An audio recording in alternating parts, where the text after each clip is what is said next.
মুভির শুরুতেই আমরা যে গল্পটি দেখি তার নাম হলো দ্য ওথ অফ জিনস।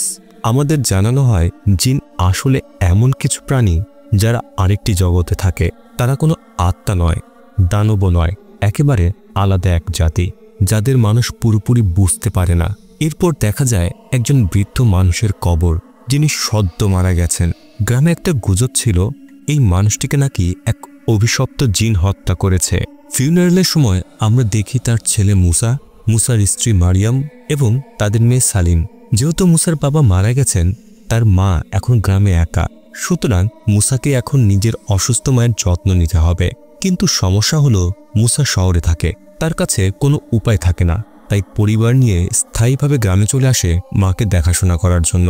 পরের দিন সকালে মুসা বাড়িতে সেটেল হচ্ছিল, তখন বোঝা যায় মারিয়াম তাদের মেয়েকে এই গ্রামে বড় করতে চান না। ঠিক তখনই একটা ভাঙা পেরেক নিজে থেকেই নড়তে শুরু করে। পেরেকটা গিয়ে সালিমের পায়ে বিঁধে যায়, সে আঘাত পায়। এতেই বোঝা যায় ঘরের ভেতরে জিনের উপস্থিতি আছে। শুধু তাই নয়, কেউ যেন পরিবারের ওপর সবসময় নজর রাখছে।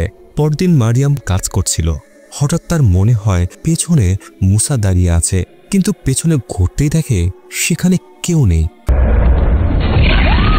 রান্নার ভাপের মধ্যে মারিয়াম একটা অদ্ভুত মুখ দেখতে পায়।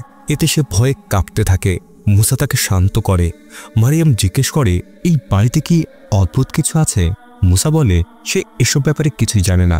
এর থেকেও ভয়ের ব্যাপার হলো এমন অবস্থাতে মারিয়ামকে মুসাকে ছাড়াই এখানে থাকতে হবে, কেননা আজ রাতে মুসাকে বাড়ির বাইরে কাজ আছে। সেদিন বাজারে মুসা শুনে লোকেরা বলাবলি করছিল তার বাবাকে নাকি মেরে ফেলেছে এক শয়তানি জিন। কিন্তু সত্যটা হলো তার বাবা জীবন্ত পুড়ে মারা গিয়েছিল। ইসলামে আত্মহত্যা পাপ হওয়ায় গ্রামের কেউই বিশ্বাস করছিল না যে তিনি আত্মহত্যা করেছেন, কারণ তিনি খুব ধর্মপ্রাণ মানুষ ছিলেন। মুসাও এটা ভাবে, কিন্তু বেশি পাত্তা দেয় না। ওদিকে মারিয়ামকে দেখি মুসার মায়ের পরিষ্কার পরিচ্ছন্নতার কাজ করছিলেন। হঠাৎ মুসার মা তাকে শক্ত করে ধরে ফেলে, তার গলা বদলে যায়। অদ্ভুত দানবের কণ্ঠে বলতে থাকে, আমি তোমাকে আমার করে নেব। এমন ভয়ঙ্কর অবস্থা থেকে মারিয়াম রীতিমতো কাঁপতে থাকে। ঠিক তখনই সেখানে এসে পৌঁছায় সালিম। হঠাৎ মুসার মা আবার স্বাভাবিক হয়ে যায়, আর মারিয়ামের মনে হয় অতিরিক্ত টেনশনের কারণে সে কোনো কল্পনা দেখেছে। কিন্তু সে বুঝতেই পারেনি তার সাথে যা ঘটল সেটা সত্যি সত্যি তার সাথে ঘটেছে। রাত হতেই মারিয়ামের হাতে দেখা যায় এক অদ্ভুত ক্ষত, যেন ফোসকা পড়ছে, আর সেখান থেকে প্রচণ্ড দুর্গন্ধ বের হচ্ছিল। এরপর মারিয়াম ঘরের মধ্যে অদ্ভুত শব্দ শুনতে পায়। সে সেই শব্দের পেছনে যায়। ক্রমেই পুরো বাড়ির পরিবেশ অস্বাভাবিক হতে থাকে। এখানে যে জিনটি ছিল সে আর নিজের অস্তিত্ব লুকাচ্ছিল না। জিন মারিয়ামের ওপর আক্রমণ করে, আর মারিয়াম দৌড়ে নিজের ঘরে লুকিয়ে পড়ে। কিন্তু জিনের হাত থেকে সে কিভাবে বাঁচবে? জিন খুব দ্রুতই দরজা খুলে ফেলে এবং মারিয়ামের ওপর আবার আক্রমণ করে। কিন্তু এই আক্রমণ সাধারণ কোনো আক্রমণ ছিল না। শেষ পর্যন্ত জিনটি মারিয়ামের সাথে ঘনিষ্ঠ হয়ে যায়। এর ফলে মারিয়াম পুরোপুরি পজেসড হয়। পরের দিন সকালে মুসা বাড়ি ফিরে আসে। সে দেখে মারিয়াম ভীষণ খারাপ অবস্থায়। তার পুরো শরীরে একই রকমের অদ্ভুত ক্ষত, যা স্পষ্ট করে দিচ্ছিল মারিয়ামকে ভর করেছে এক জিন। মুসা ভেঙে পড়ে এবং সারাদিন স্ত্রীর যত্ন নেয়। কিন্তু রাত হলেই জিনের প্রভাব আবার শুরু হয়। পজেসড মারিয়াম বিছানা থেকে উধাও হয়ে যায়। মুসা লক্ষ্য করলে দেখে মারিয়াম বাড়ি থেকে বের হয়ে যাচ্ছে। সে দৌড়ে তার পেছনে যায়। মারিয়াম সরাসরি চলে যায় কবরস্থানে এবং খুঁড়তে শুরু করে মুসার বাবার কবর। মুসা তাকে থামায়, কিন্তু মারিয়ামের গলা তখন বদলে গেছে। ভয়ঙ্কর কণ্ঠে জিন বলতে থাকে, আমি কোথাও যাব না, আমি সবসময় কবরস্থানে থাকবো, আর আমার সাথে থাকবে মারিয়াম। মারিয়াম খুব আক্রমণাত্মক হয়ে ওঠে। সে রাগে একটি সমাধি ফলক তুলে নেয় মুসাকে মারার জন্য। ঠিক সে সময়ে ভোরের আজান শুরু হয়। আজানের শব্দে জিন মারিয়ামের শরীর ছেড়ে বেরিয়ে যায়। মারিয়াম জ্ঞান হারিয়ে ফেলে। মুসা অবশেষে বিশ্বাস করতে বাধ্য হয় গ্রামবাসীরা সত্যিই ঠিক ছিল। এরপর মুসা দৌড়ে যায় মসজিদে। সে তার বন্ধু সারিফকে পুরো ঘটনা বলে। সারিফ আরও জানায় মুসার বাড়িতে থাকা জিনটি মারিয়ামকে নিজের সাথে নিয়ে যেতে চায়। সারিফ ও এক ইমাম মুসাকে সাহায্য করার সিদ্ধান্ত নেয়, ইমাম মুসার বাড়িতে গিয়ে প্রার্থনা করতে থাকে। প্রার্থনা করার এক পর্যায়ে মুসার মায়ের ঘর থেকে অদ্ভুত শব্দ শোনা যায়। মুসা দৌড়ে তার মাকে বাঁচাতে যায়, আর সেখানেই উন্মোচন হয় এক ভয়ঙ্কর রহস্য। সারিফ তখনই মুসাকে থামিয়ে দেয়। সে জানায় মুসার মা তো বহু বছর আগে মারা গেছেন, এমনকি মুসার বাবা মারা যাওয়ার অনেক আগে। এই সত্যিটা মুসার বাবা তাকে কখনোই বলেনি, কেননা মুসার সাথে তার বাবা মায়ের তেমন যোগাযোগ ছিল না। তাহলে মুসার বাড়িতে যে মা ছিল সে আসলে ওই জিন ছিল যে তার মায়ের রূপ ধরে থাকত। এ কথা বোঝার সঙ্গে সঙ্গেই দরজা খুলে যায়, আর সামনেই দাঁড়িয়ে থাকে সেই জিনরূপী মা। সে এক ছটকায় তিনজনের উপর আক্রমণ করে। সারিফ জিনটিকে লাথি মারে। ইমাম দোয়া পড়তে থাকে। জিন এদিক ওদিক ছুটতে শুরু করে এবং তিনজনকে তীব্রভাবে আতঙ্কিত করতে থাকে। শেষমেশ ইমাম একটি পবিত্র ছুরি দিয়ে জিনকে আঘাত করে, আর জিনটি মিলিয়ে যায়। প্রশ্ন হলো, জিন কতক্ষণ গায়েব থাকবে? কারণ অল্প কিছুক্ষণ পরই মরিয়ম আবার পজেসড হয়ে যায়। সে সালিমকে ধরে ফেলে। জিন মারিয়ামের গলা থেকে বলে সে সালিম ও মারিয়াম দুজনকেই মেরে ফেলবে। এমনকি জিন মুসাকেও মানসিকভাবে প্রভাবিত করে আত্মহত্যা করার জন্য বাধ্য করতে চায়, কিন্তু সারিফ ও ইমাম মিলে তাকে থামায়। শেষ পর্যন্ত দোয়ার কারণে জিন সাময়িকভাবে চলে যায়, কিন্তু মুসাকে দেরি হওয়ার আগে কিছু করতে হবে। মুসার পরিবারের এমন অবস্থা দেখে ইমাম তাকে একটি বিশেষ উপায় জানায়, যার মাধ্যমে জিনকে সত্যি সত্যি মেরে ফেলা যাবে। তিনি জানান জিনকে প্রার্থনা ও পবিত্র পানির সাহায্যে মারা যায়, কিন্তু এজন্য মুসাকে যেতে হবে জিনদের জগতে। সেই জগৎ আমাদের জগতের মতোই, কিন্তু সেখানে থাকে জিনরা। ইমাম রিচুয়ালের মাধ্যমে মুসাকে সেখানে পাঠাতে পারবে। মুসা তার পরিবারকে বাঁচানোর জন্য সঙ্গে সঙ্গে রাজি হয়ে যায়। এরপর রাতে রিচুয়াল শুরু হয়।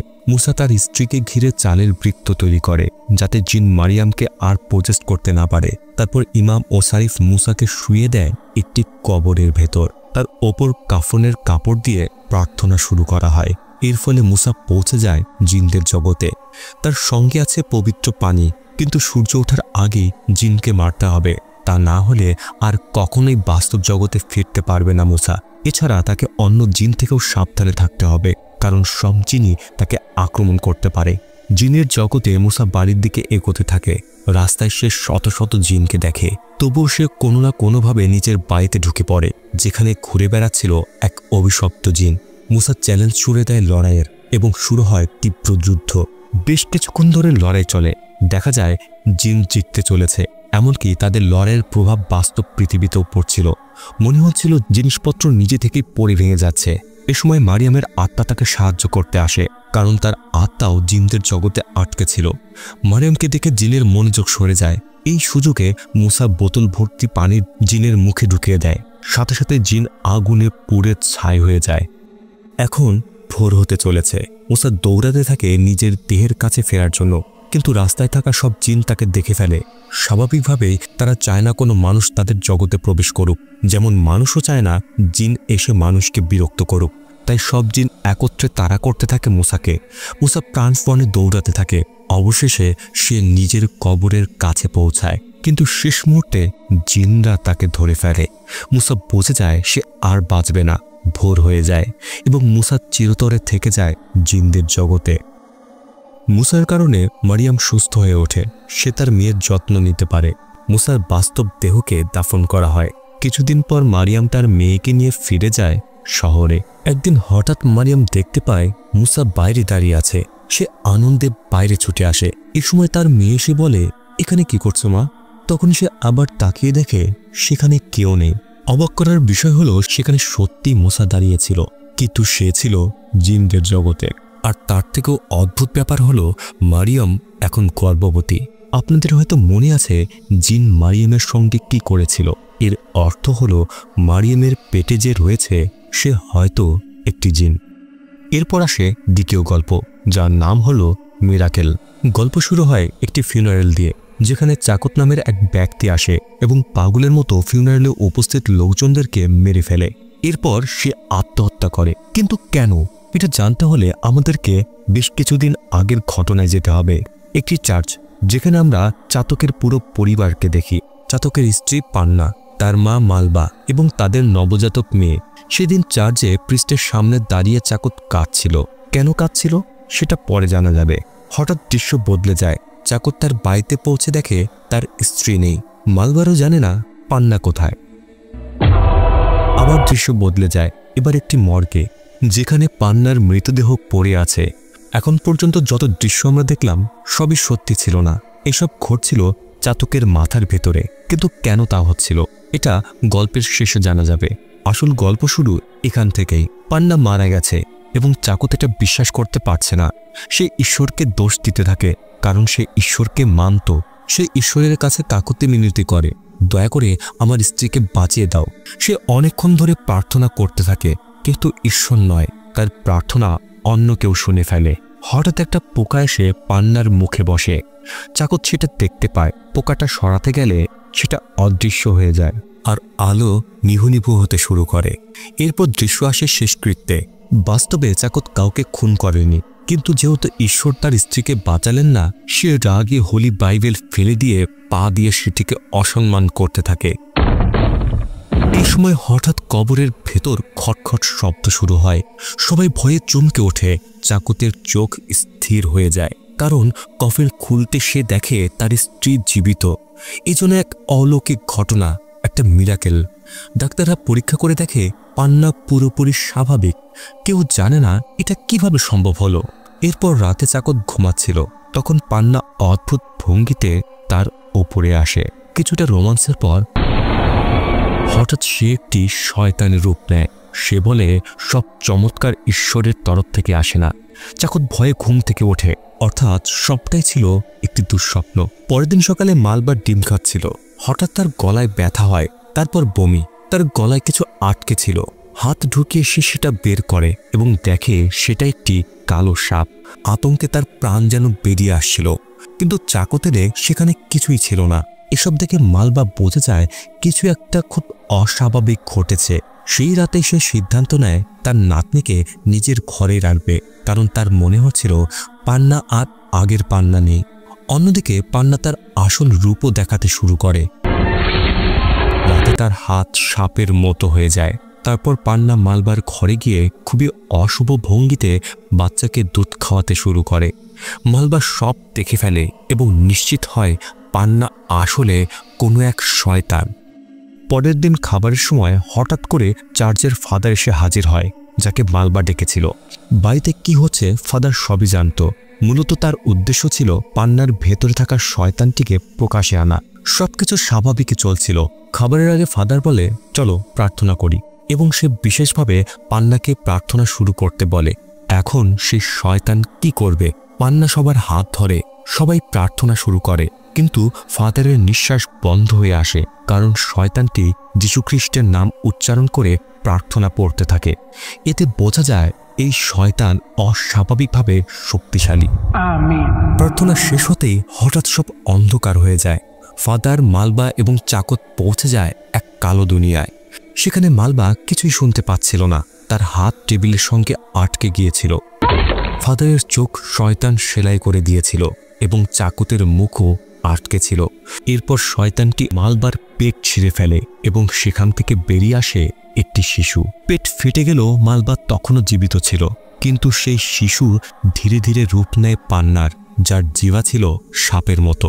এরপর পান্না অদ্ভুতভাবে ফাদারের দিকে যায়, তারপর অস্বাভাবিকভাবে তাকে দেখতে থাকে।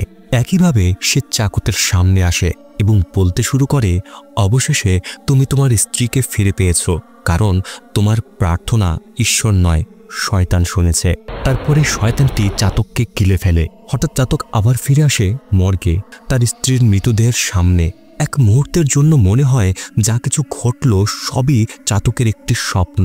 এরপর চাতক জ্ঞান হারায়। জ্ঞান ফিরে দেখে সে হাসপাতালে। তার বিছানার পাশেই বসে আছে সেই পোকা।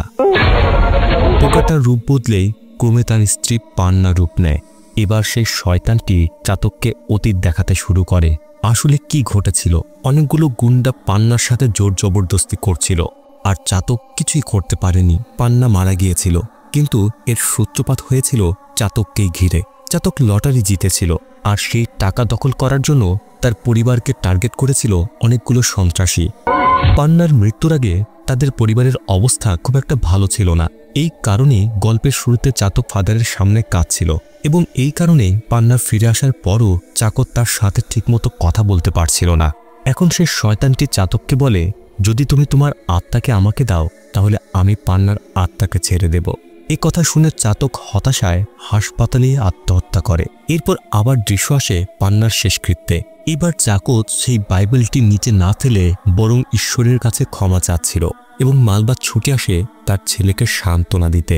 তখনই দেখা যায় এক অদ্ভুত হাত তাদের দুজনকেই জড়িয়ে ধরছে। এখন শুরু হয় তৃতীয় গল্প, যার নাম হলো নেভার রেস্ট ইন পিস। এখানে আমরা দেখি প্রীতা নামের একটি মেয়ে এবং তার ছোট বোন পানকে, দুজনে আহত এবং বনের মধ্যে। প্রীতা তার বোনকে সান্ত্বনা দিচ্ছিল যে সব ঠিক হয়ে যাবে, কিন্তু প্রশ্ন হলো তারা এই নির্জন বনের মধ্যে কি করছে। তখনই দেখা যায় তাদের পেছনেই দাঁড়িয়ে আছে অস্বাভাবিক কিছু একটা। পুরো বন জুড়ে আত্মা ঘুরে বেড়াচ্ছিল। আত্মা তাদের দিকে ছুটে আসে আর দুই বোন প্রাণ বাঁচিয়ে দৌড়াতে থাকে।